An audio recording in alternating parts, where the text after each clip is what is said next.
Do you ever feel unsure what to say in a conversation? Or worry about awkward pauses? You're not alone. Today, let's look at how using conversation cards can help you build confidence, strengthen your communication skills, and connect more easily with others. Conversation cards are simple question prompts designed to spark real, meaningful conversation. Each card includes an open-ended question, something that encourages sharing stories, experiences, or opinions. They're used by teachers, therapists, and families to help people build confidence, improve social flow, and strengthen relationships through everyday conversation. Start with one card a day.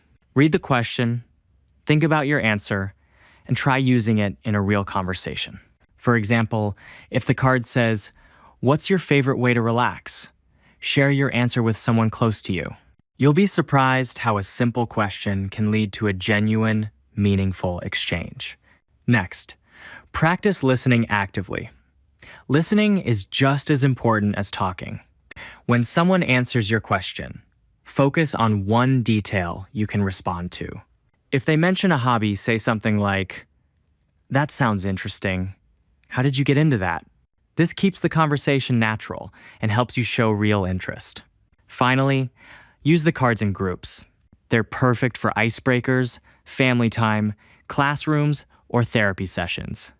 When everyone takes turns answering, it creates comfort, laughter, and connection. Plus, you learn more about each other.